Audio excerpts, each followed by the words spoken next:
Hello. This is recorded April 9th, 2024, I think. Uh, this is the special episode of the Robotics team. I guess I'm Michael. I'm Ditya. I'm Sam. I'm Saloni. Okay, great. Uh,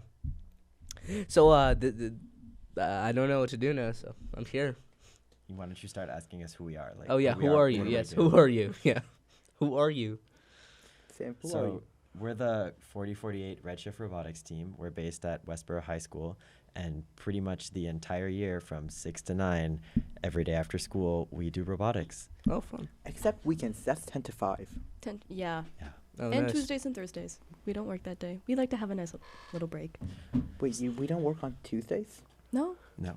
We sometimes do. Software, software does. does. Y'all are on your computers all day, so.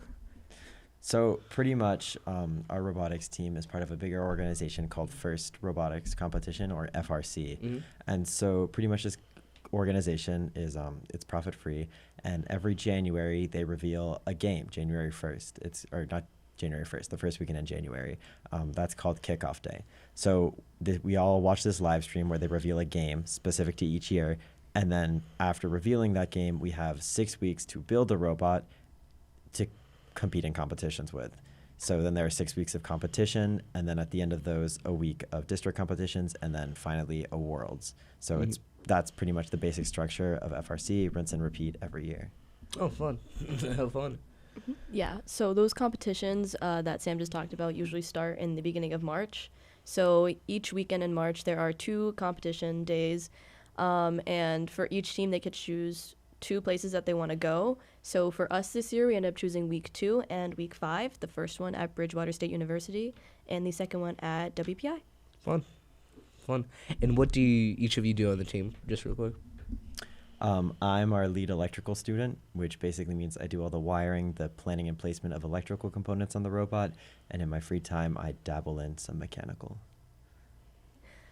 For me, I'm a mechanical student, so I handle all of the general robot components, such as building a superstructure and just piecing everything together. For me, I'm just a programmer and I'm lead for scouting. Do you want to explain what scouting is? Yeah. Oh, pretty much.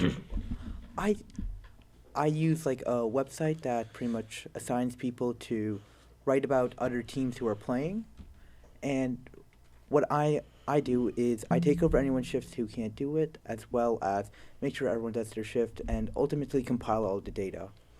Fun. The Yeah, last part's so- a bit hard. Yeah, so like during competitions, the scouting team would watch other people's matches and record data from how many points they would score in certain components of the game. Yeah. So once they compile that data, if you are one of the top teams, you have to choose 2 other teams to join your alliance in the final playoffs. And then that's the case where we use our data from our scouting team in Aditya to decide who should join us. Mm-hmm. And Noah couldn't be here, but Yes. he's head of software. Yeah. Yeah. Fun. Rest in peace, Noah. He's sick. Hope he gets Yeah. better soon. He's got that stomach bug. Yeah, the Yeah. district comp did that to him. Oh, Yeah. wow. All right, let's talk about sort of what a competition looks like. Oh, So okay. pretty much the way competitions work is that FRC has districts, right? We're part of the New England district, which is pretty much all of New England. They've got other districts across the United States. They've got some in other countries, like in Israel. I believe there's one in China, too. FRC is all over the place. So within your district, during those 6 weeks of competitions, you can sign up, like Saloni said earlier, for 2 of them. And you go, and it's whatever team signed up for that one. It's usually about 36 teams, 36 to like 40. Yeah, Yeah, that sounds that's right. that's That sounds that's right. Okay. So you go and you have the first day of competition, or the first 2 days, if it's a district comp, which is longer and involves everyone who qualified in the district, is our qualification matches. So you play when the objective of the game isn't necessarily to win, but to complete certain objectives within the game that get you ranking points. And at the end of qualifications, all the teams are sorted by ranking points, highest to lowest. And the top 8 teams are the top seeded alliances. Mm-hmm. Another important component of the FRC games, which I forgot to mention, is that everyone plays on alliances, which means every single game you play ever is with a team of three different teams. So you have an alliance, and you've got your team, and then 2 other randomly assigned or picked teams. Do you want to talk about playoffs? like how they work? Yeah. So, like the final like brackets Like after quals, yeah. after qual. So there are usually at least at our New England District Championship, we had about 12 qualification matches, and those determine your ranking. And the way that the finals sort of work is that there's 2 brackets. One of them is the upper bracket, and the other is the lower bracket. So in the upper bracket, 2 teams will play against each other, and the one that loses goes to the lower bracket. But before that, I got a little ahead of myself. But the top 8 teams are what we call alliance captains. So each of them will have to choose 2 other teams to join them in that sort of final bracket. And they would have to choose based on their scouting data, like I mentioned earlier. They have to choose what sort of robots is most compatible with theirs, so they can rank up the most points. So then in the first match of the bracket, it'll be the top alliance against the 8th alliance. And whoever loses out will end up going to the lower bracket. And if you lose in the lower bracket, then you are eliminated.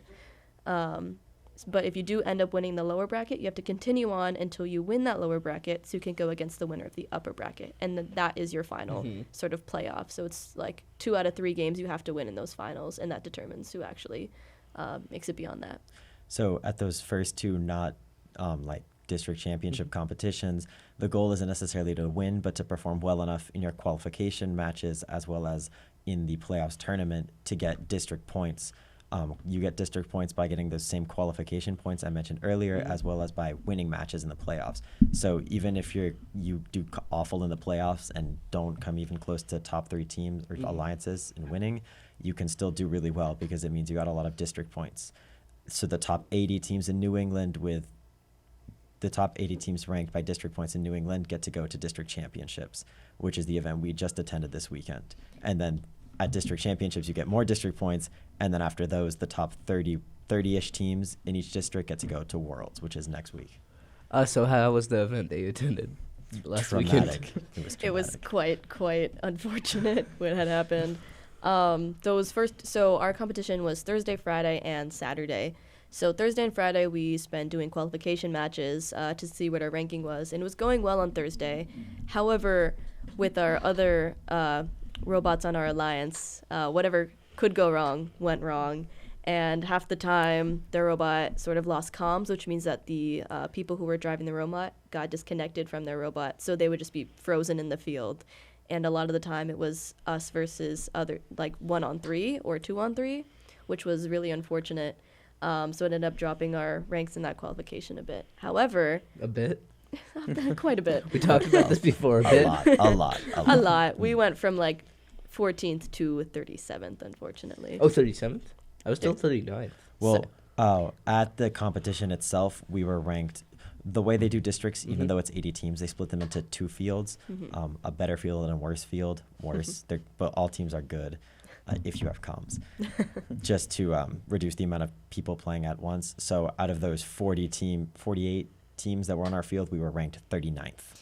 37th, actually. 37th. 37th. As opposed to the competition before, where we were ranked first out of 36 teams. So it was quite the fall. Yeah, but I would like to say that our robot was not the main problem. I think our robot performed very well at this competition. Out of when we got first? Yeah. Out of 36. That was 36, yes. That was a great comp. That was a great competition. But this No, one... but overall for the district side. New England, it is 216. So in the New England district, after that comp where we won and we Yeah. were in first place, our first rank, we were ranked 15th in the district. So that's really good. Our team is usually around 80th or it's really far down there, especially at the start of New England championships. And then after the championships, we dropped down to 39th, which is unfortunate. Yeah. Because it's not in the range to go to Worlds. Which is really sad, which is why we were so ready because, every year we just qualify for Worlds and we're really excited. So this year we decided to prepare, but unfortunately it just did not work out. It was against our luck, but... Well, there's always next year. Not for me though, but you guys. But you're not on robotics. You Maybe should I join will. robotics. Maybe I will. Please Would you join consider robotics. joining? failure is apparently a part of life, which I don't agree with, but... You should join anyway. Failure is definitely a part of robotics. At least.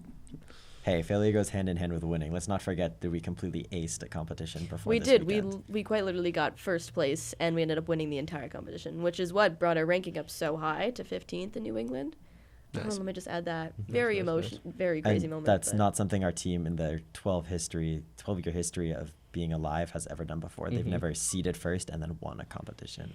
This was a first. So this was pretty quite a cool. first. Not in FRC. We did it in, I believe, Savage Soccer. It's which- Savage Soccer, yeah. Savage we Soccer, named. yeah, which is Mhm. one of our off-season events. But Pretty much, to keep it short, it's when you have your second year students, whether you're a sophomore or a junior, they get an opportunity to compete Savage Soccer, which is a shorter, about a month-long competition put together by students at WPI, where we compete with local teams and pretty much do the same type of challenge, but on a much smaller scale with Vex robots. Fun. Very. What else do you want to talk about? I do you want to Team structure? team? Oh, yeah, go we ahead. Like, can what go do we team That's do structure. cool. up Yeah. until January? Yeah. Up until January, it's like, what are you supposed to do? You have a few months to sort of prepare for the season. For our upcoming students, we do have classes that are run by our mentors who are actual professionals in their respective fields. So they come in, teach us maybe about certain coding languages if you're interested, such as like Java. There's like beginner's Java, but if you already know it, you can take the more advanced, so you can get a sense of what it's like to code in Java for like FRC, because it's very different from coding in a school setting.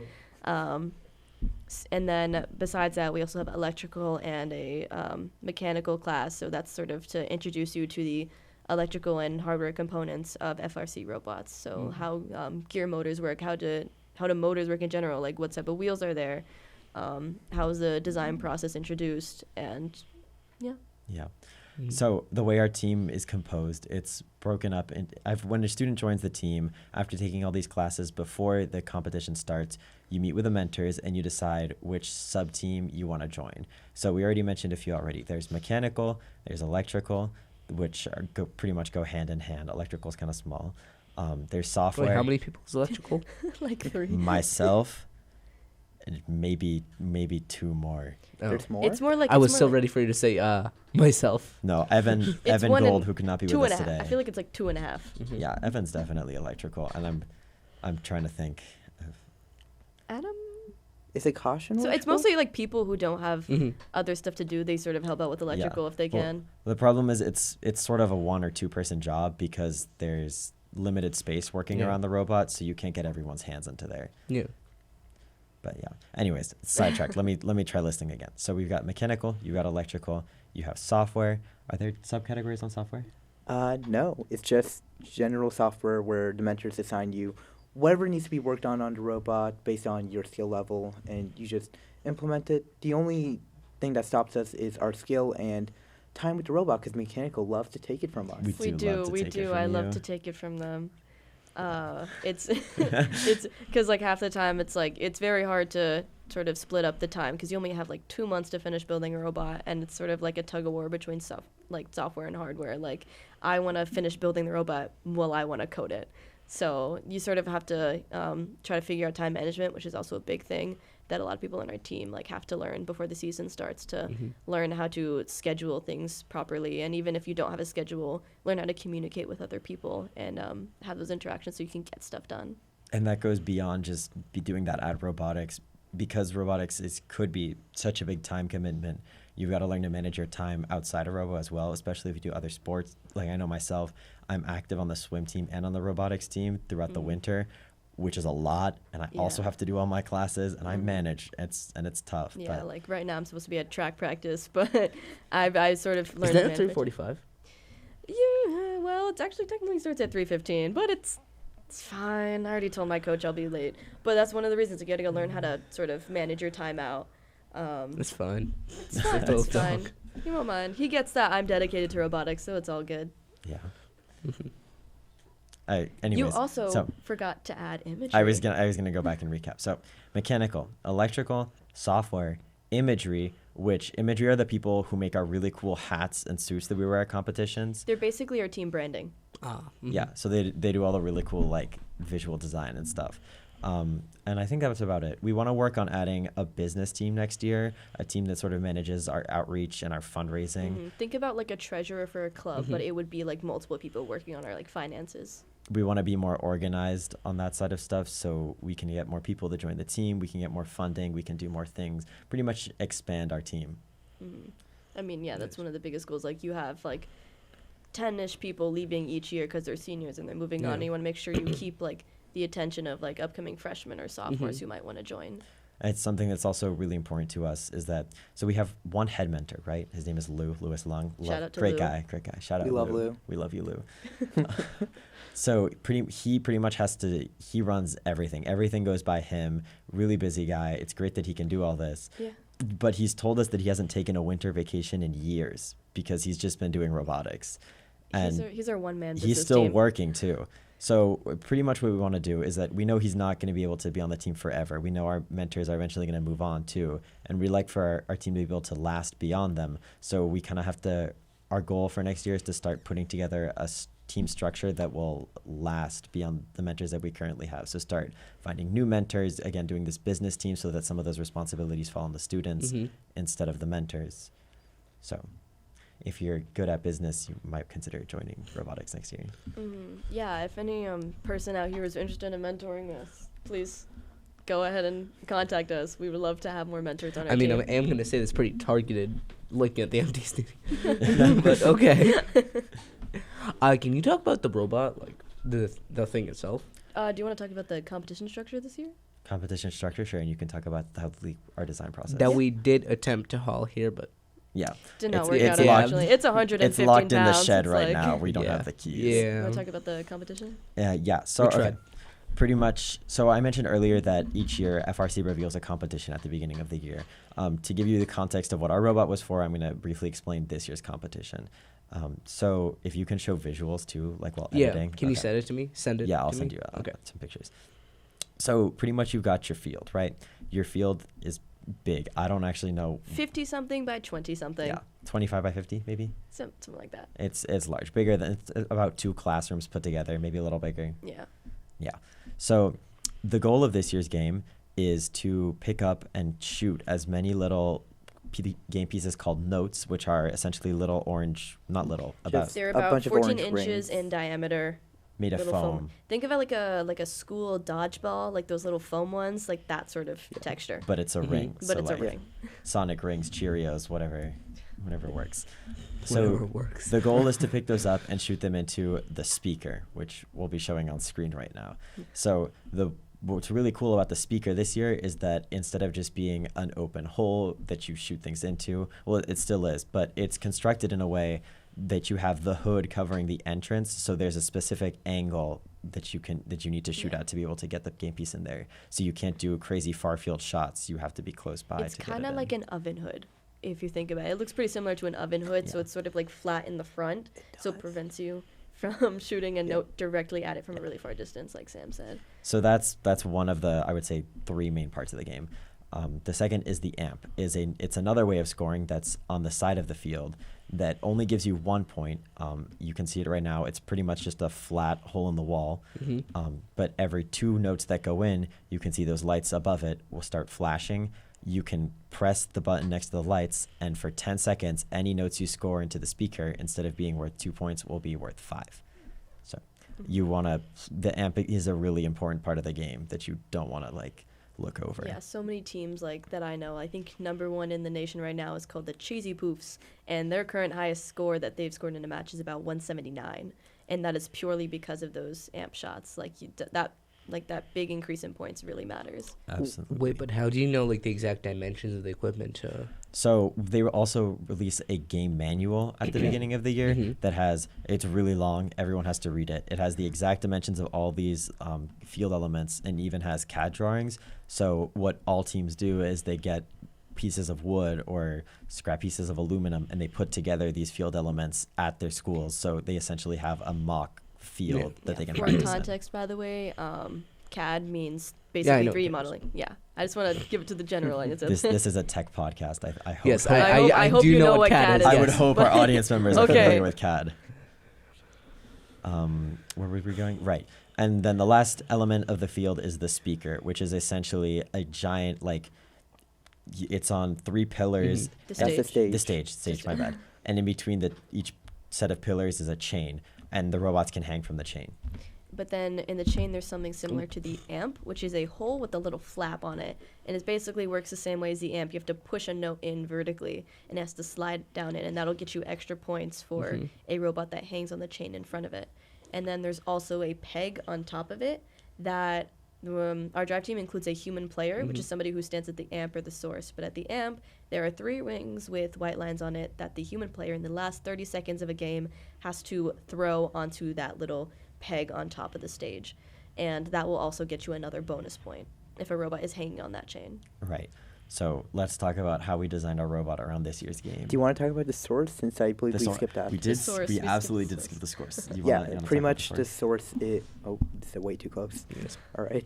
So pretty much the source is the way that the human player can push down a note either onto the floor or onto a robot. It's on the other side of the field from the amp and speakers, so robots have to traverse the entire field, having to face defense and support as well. Pretty much robots go there. The human player drops it in either onto the robot, because some robots only pick up from the source, or they drop it on the floor so the robots can pick it up from the ground, go to the other side, and shoot in the speaker or the amp, or save it for the trap. Yeah. Yeah, so once we get that game manual out that describes everything we just said, how the game works, and after the live stream, after we figure out how everything works, everybody on our team gets together and we talk about the manual. We talk about what is there specifically that we should point out, what sort of strategies can we approach it as. Before we do any sort of robot design, we want to make sure that we all understand what exactly this game is and the sort of rules that go behind it. Like, can a robot shoot one of the notes that the human player throws? No, they cannot, by the way. But it's really important to know all these little things that are in the manual, which is why everybody on our team discusses it at our first meeting. And once we all decide to do that, our mentors will discuss, and we will choose a design team, which is about 10 people plus a few mentors. And that design team will talk about sort of different designs that we can have for a robot, and sort of pointing out the things that we want on it, the things that we need on it, the things that we wish to have on it. But even though there's only 10 people on design team, we do have a day where everybody will take a day or two to design their own robot, and then we all will look over it and sort of pinpoint things. Like, I really like this idea, but I think we can expand on it more. But I think that this is okay, but it has a really, like, a lot of potential to be like something that we can actually use. So then once we sort of go over that, then we decide, okay, these are the things that we want in a robot, and this is how we're going to go about doing it. So then we have a cut list, which is sort of the list that, okay, these are the parts that we should start working on right now. And the CAD people on our team will sort of come up with a general design of the robot. We'll discuss it further to make sure everybody knows where things go. And then they'll start making more specific pieces for people to cut out. And then we ended up just going with that, rolling with it, trying to get the pieces cut and drilled as fast as we can so we can finally assemble it. Because once again, software eventually will need the robot to code. So. Yeah. Okay, so we'll also send you a picture of our robot that you can display right now. So we're gonna go over. Yeah. By the way, real quick, can you stay while I edit and send me the pictures? Just I so can you don't send them forget. to you. Yeah, sure. I'll be. Okay. I'll be next. Not right now. Don't do it. Next right door now. in shot. Oh, shot. You can always come in. Oh, fun. So our robot this year, the design we aimed for was a really simple, straightforward one that would be effective at scoring. It's something we saw that in past years was really important. All the good teams, all their good robots, picked up game pieces fast, scored them fast, and were really efficient. So this year we opted for our method to get the pieces into the robot is what we call an under bumper intake. Pretty self-explanatory. It's a mechanism that intakes game pieces underneath our bumpers. The bumpers are the little sort of, you'll see it in the picture and probably one of them, but they're either the red or blue things. They're stuffed with pool noodles and they're covered with fabric, but that's just to make sure that there's no damage to robots if you collide on the field. Or to people. People is very important. So it's just there. But under bumper just means that, like, we haven't... Wait, does it just, like, intake like that? If you look underneath the robot, like, from outside of the robot, you can't really see it. But if you look underneath, you can see it drop down. And it has these 2 layers of sushi rollers, which is what we like to call them. And then you could see those rollers drop down, and we'll quickly grab a piece once we run over it, because we want it to be very fast and efficient. So it's like run over the piece, and it'll be in. Yeah, so we grab the piece, it goes in, it immediately goes into our feeder, which is that big sort of box you see. That's pretty much the entire robot.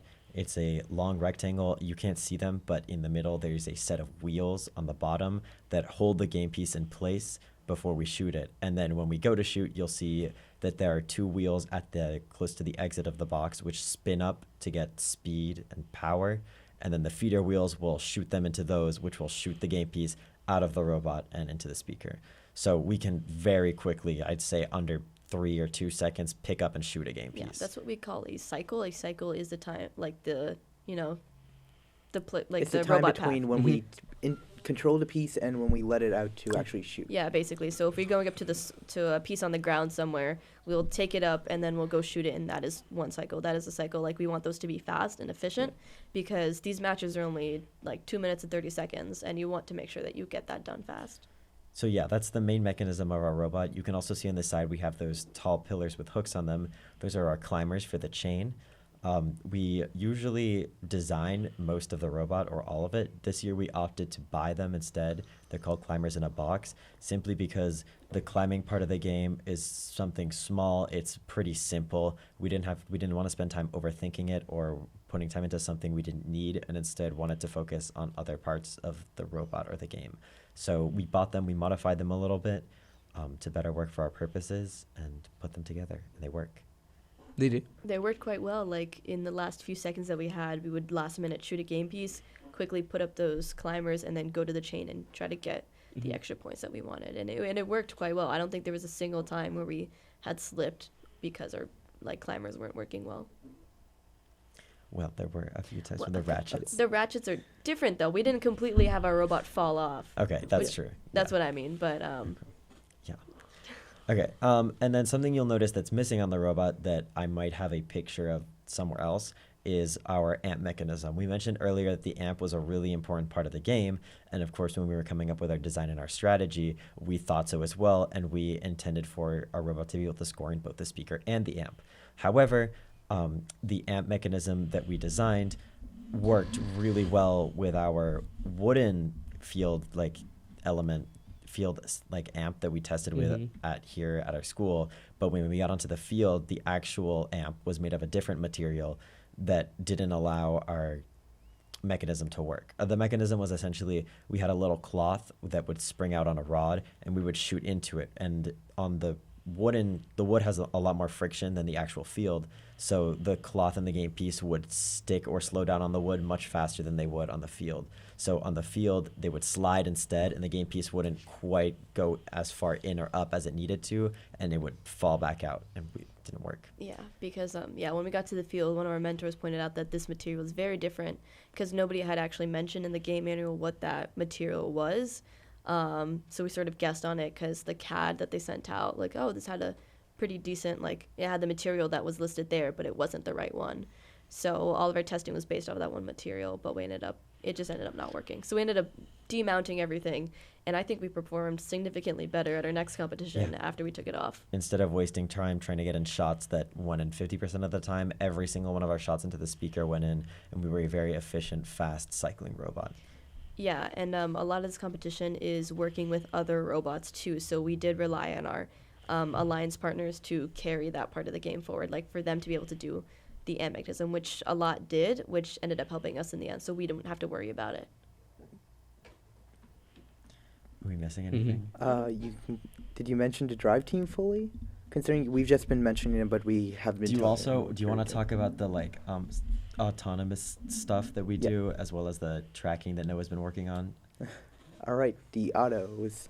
So I'm first going to start talking about drive team, since the autos make much more sense once you know about the drive team. Drive team is pretty much who drives the robot, who operates the robot, pretty much clicks the controls to shoot, intake. Is there anything else you do, Sam, other than shoot, intake, I'm climb? the coach. I don't do any of those. I forgot. Wait, what is it controlled with? It's controlled with an Xbox controller. Oh, and actually? the Fun. actual driving functions are with 2 joysticks. Yeah, think of those old-timey arcades, for Pac-Man. They're on the screen right Yeah, now. yeah. They're Yeah. looking at them right now. You have pictures of them? Absolutely. They're Oh, probably on wow. Amazon. All right. We also have human player. You'll which have we to already find talked that about. pretty quickly, actually. We also have a human player, which Sam already talked about, and we have the technician whose entire job it is to make sure, hey, if something breaks, we're going to fix it. 99% of the time, it's going to be software, since that's the only thing that's really going to break due to the fact that our drive team will almost always be hardware, and usually hardware is in the pits helping us out. And if something big hardware breaks on the field, we're in trouble, and one person on the side of the field isn't going to be enough to make that fix. Yeah, so that's what pit crew is for, which is what me and one of our other members, Savannah, would do. Whenever something went wrong in the robot, we would go in and fix it. Thankfully, we didn't have too many of those cases. A lot of it were just minor fixes, such as, hey, this bolt came loose. We should fix it up, otherwise this motor might come off in the future. And Unlike it was last year. We didn't talk about that. Yeah. We scared Evan so much with those chains. But yeah, but we did mention auto, which is the first 15 seconds of the game. Yeah. DT could talk about that. Pretty much what software has to do for auto is in the code, it has a little section saying auto init and auto periodic. Pretty much we put a command, which is pretty much a method, which we talked about earlier. We have a class that pretty much runs 3 methods as soon as it's called. And what it does is usually it just goes in, picks up a piece, shoots and stuff. But we use a special thing called path planner. It's used so we can better navigate where a robot goes, how it moves, and get more accurate ways of making our auto more reliable, as well as using odometry, which is pretty much how where we are on the map, how we know where we are on the map. We have multiple autos. Our best and most consistent one has got to be shoot 4 pieces, which is will show a map of the field with the pieces on right now.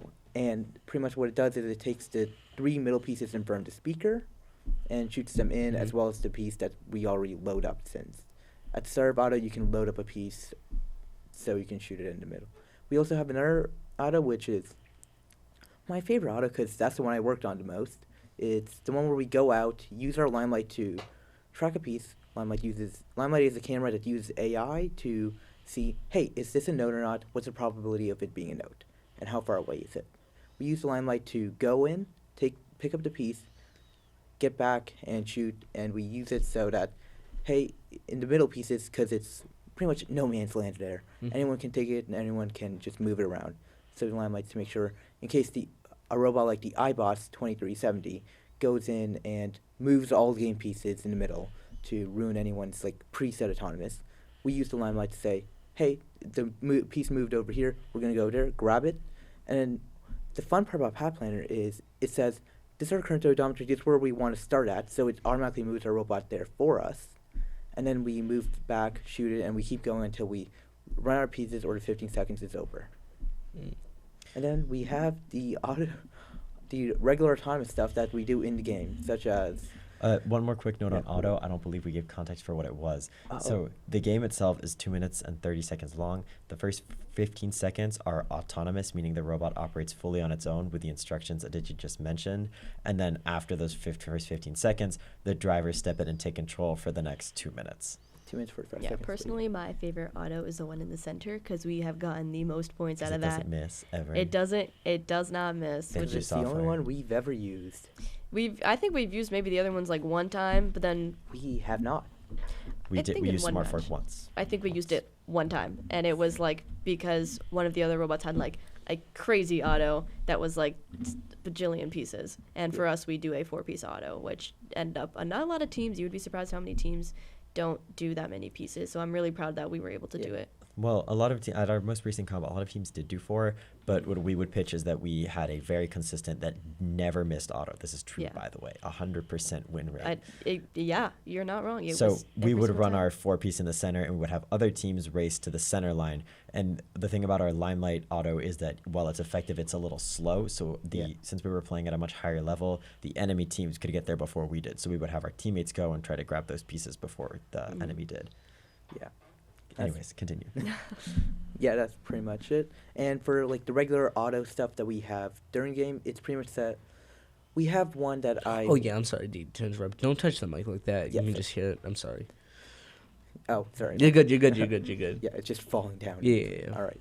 So pretty much what I was saying was one of our autos is pretty much auto aim. It pretty much, our operator, Cheyenne, clicks a button and it says, hey, this odometry says we're here. So here's where we angle our shooter and here's the speed that we put our wheels at. So we can always get it in. We also have another auto for spooling the shooter. It's not much of an auto, it's just shooting. But spooling is pretty much winding it up, making it run. So when the piece does hit the wheels, it goes at max speed. Mm-hmm. The thing about the sort of auto adjust thing, I think Sam can also talk about it because he was the coach during those, like, all those matches. But because there wasn't too much time for a driver to practice with it, we didn't end up using it a lot. And as much as it could have been, like, it could have had a lot of potential to really help us in our games, we just did not have the time for our driver to get adjusted to that. Since he already spent so much time driving without it, and by the time we got it done, it was really, I was very happy that we were able to finish it, but unfortunately we couldn't use it that much.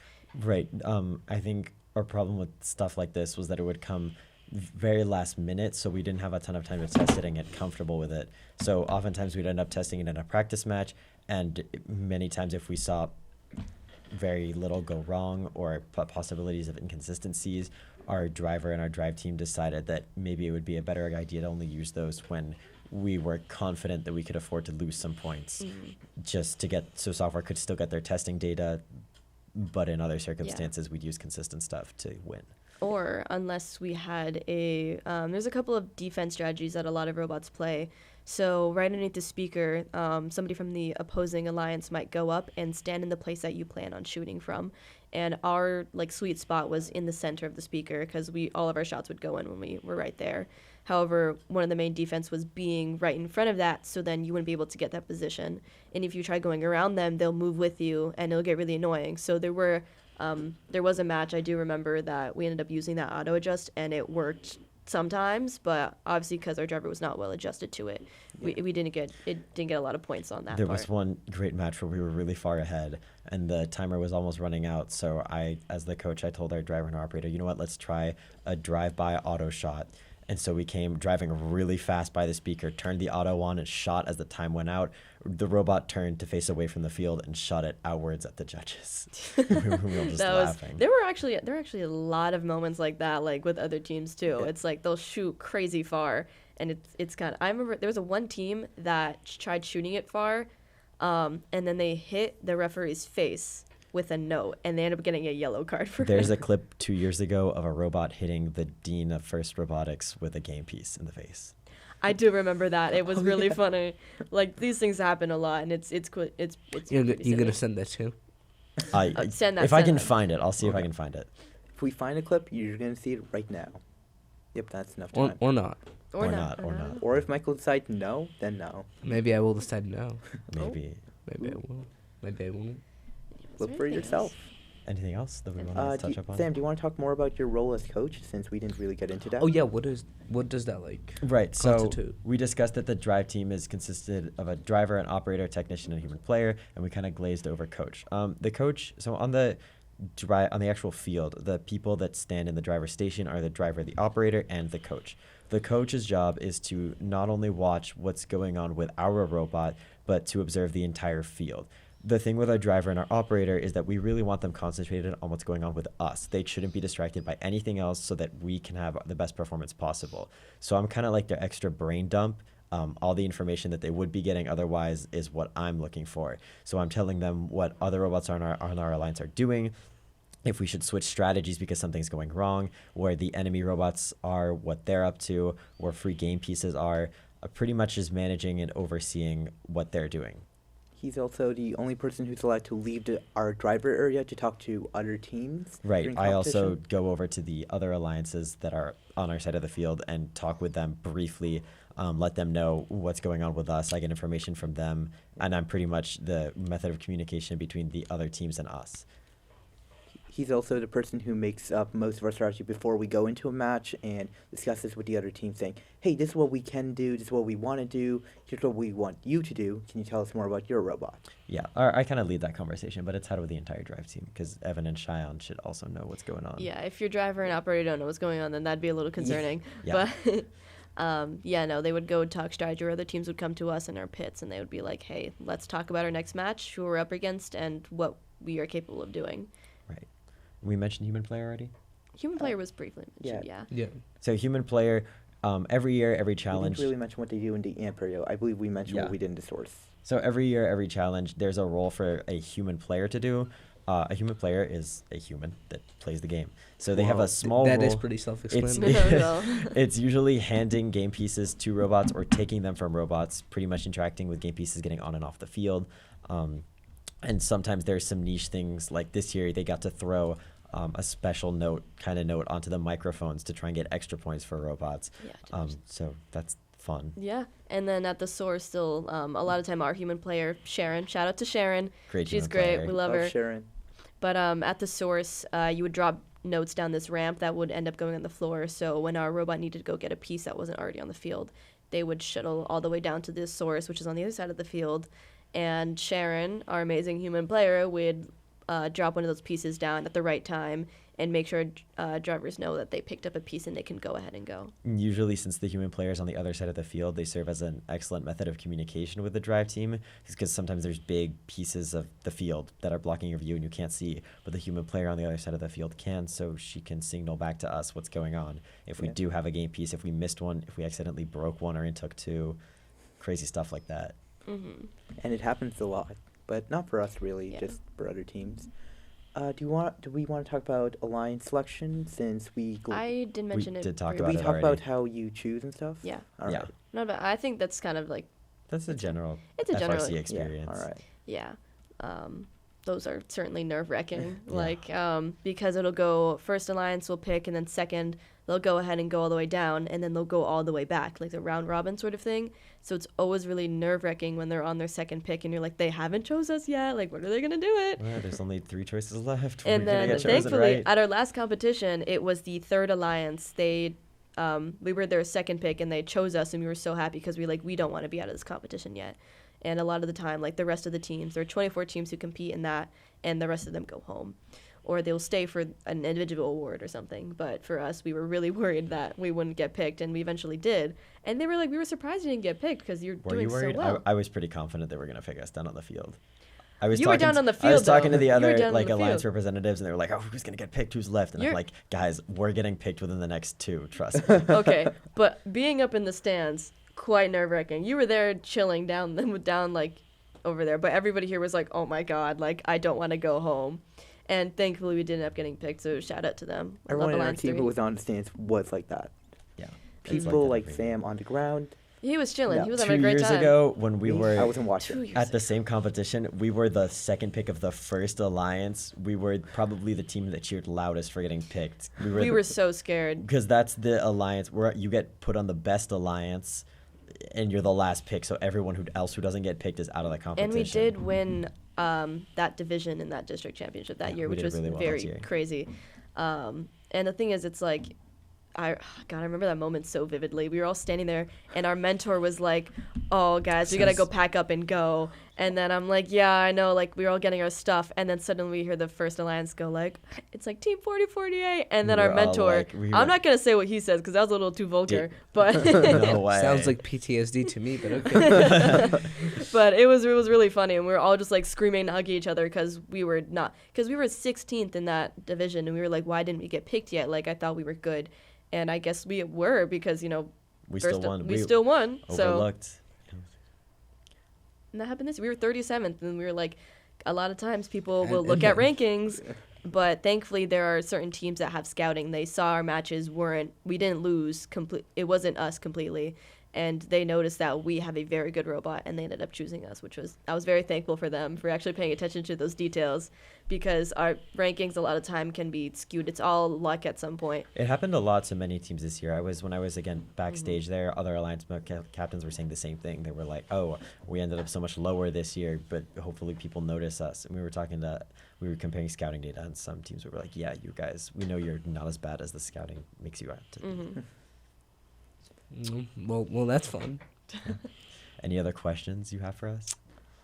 No, I don't think it. It's almost 3:45. I just wanted to do this fun thing, which I shamelessly stole from another podcast. Type the alphabet. The alphabet. Yes. Basically, just type the alphabet. It'll show you your time, but don't click enter at the end, and you get 3 chances, and then you will be put on the leaderboard. I'm gonna be so low. I'm gonna tell you that. I am not I a can go fast first typer. because I haven't done this first, and maybe I should also You get go the ahead. leaderboard. Is this something me- you do at all your podcasts? No, I You yes just now. Yes, This is now. the first Now. time. First starting time. a I Okay. shamelessly stole this. My typing speed is like 52. Okay, well I'm It's so I'm gonna sad. try 3 times Hey, and I hunt and peck. You're not the worst. okay. Literally. I type like this. Yeah, me too. I go. But he's just staring at my keyboard trying to see the So I alphabet. tip with 2 fingers, but it's actually 4 fingers. I got 5.6 my first time. Let's try Okay. again. I can't. It's faster than you think it is. It's real. I'm Oh, gonna maybe be I like should. looking for the I letter use B, 2 and I'll be fingers like, for where most is stuff, it? and then I have my like index finger. It does 1 or 2 keys. Like, Yeah, no, I can and like exclusively I can like those. type like normally, like I was typing an essay, I can do that really fast. But if I'm specific, somebody's telling me to type something specific, I will take like 7 days to get it done. Okay, so I got 7.9 seconds the second time. All right. Ooh, okay, Oh. okay. Okay, final time. I can't wait to get 7 minutes. It's gonna take me way too long. It's like Ah. ASMR. Okay, I was stuck at L. Okay, I'm over 10 seconds now. I got stuck at L and I continued. That's gonna be like for me. It's gonna take me like 45 seconds to get that done. Okay, I'm gonna real quick take a screenshot of my best time because I will forget. Or I should probably write that down. That's a good idea. I should write that down because then I'll just find a random screenshot. Oh, no connection. Oh god. Yeah, the Wi-Fi's here a little. Little finicky. They're It's like listening the to school you. Wi-Fi. Don't get me started. On school. Well, the Wi-Fi here doesn't work at all. So. Oh, not at all. Well, no, it exists. It exists. That's, Okay, I got. Wait, let me write that down. but it's like the school Wi-Fi. The school Wi-Fi is like barely there, but it's fine. Oh, it's this You thing. go first. All right, great. No, I can give you my computer or give you yours. I don't care. Ready? Okay. Did you find the game? It should look like this. He's got it. He's Yeah, I got it. You Okay. got it. Okay. Okay, great. 3, 2, 1. You have 3 chances.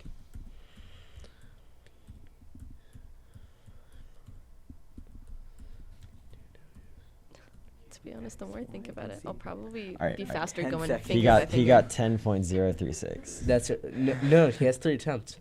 All right. Well, I'm going. Call it one and done. Sam, Wait, you got what? one chance. Ready? You got one chance. You got, no. Aditya has 2 more chances. Oh, God, it's so fast. It is fast, yes. Wait, doesn't 6.53. Okay. Now Aditya Alright. again. We're just going to keep swapping off. Maybe you can get a better one. I didn't get it better than my first, but it's fine. I have done this before, but I didn't get anything good. But I'm gonna be put on the leaderboard as 9.195. Let's go. not bad. Wow. Not bad. I. Sam. Okay, you can go again, and then Sam goes twice. All right. Oh, Yeah. gosh. This You your have to go final time. track. Huh? This your You have to final go time. track. The pressure. 9.064. Let's Okay, go. what's the best time? 9.064. 9.064. Not bad. Sam, Now, your Sam? best time is 6.538. Let's see if Yeah, you can I'll do better. take. No, I'm happy with that time. I'm not No, taking it any y- better. No, peaked. that's fine. That time can stay. I peaked. Do it I'm again. not- Do I'm it not again. peaking. All right, one more. I'll give you one Fine, more. try it at least once, cause like, what if you get better this time? You're supposed to hit reset. Oh shoot. Yeah, enter is reset. Don't click enter. Because if you just did the best attempt of your life but you clicked enter, you'll never see it. 7.1. That was worse. Yeah, you Okay, got- see, are you gonna I go predicted again? it. No, Wanna I'm go all one more set. time? What is it? You're I'm doing already- it Do you at have to already head like- out? I already got Huh? to head out though. Sam. I think we call it. Sam is 6.538. I'll first gladly. Do you want to go for a go? I'm Sam? all Five, good. three. I already You know. sure? I already know I'm slow, Do it and it's once. okay. Do it once. I'll give you mine. One Do and it once. done. Okay. You one can't and be done. slower than me.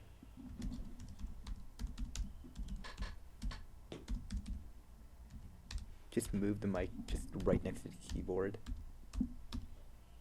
9 9. seconds. I know. You It slowed took me. down at the It end took there, me yeah. a minute. Okay. Do you want to do it again or are you good? All right. Okay, when do you I- regularly use like WXYZ? Nobody W. ever like Control regularly. W. WASD. Z is right under. I know, but like nobody Okay. ever types that normal. Like, So you got 9.028. Aditya got 9.064. So if you want to go again, you can beat him. I'm You've all got track compete to it go out. to. Okay, I got- well, Yo, I I'm gotta happy meet with tomorrow. I second gotta to prep. last. I guess this episode is done. Thanks for watching. Next episode's probably coming out next Monday. Oh yeah, did you see the eclipse yesterday? Yeah. Yeah. Eclipse Oh was yeah, that cool. was fun. Crazy Yeah, times. that was And fun. You just did the salute to a camera. To the camera that's not recording. watching. Yeah, the camera's not watching you. Well, now it's looking at you. It's There you go. it's looking at you now. Well, thanks for watching. See you next week, I guess. Yeah, that's it. Yeah. Cool. Okay. Woo. Great. Thank you. That's You're just a welcome. theory. It's just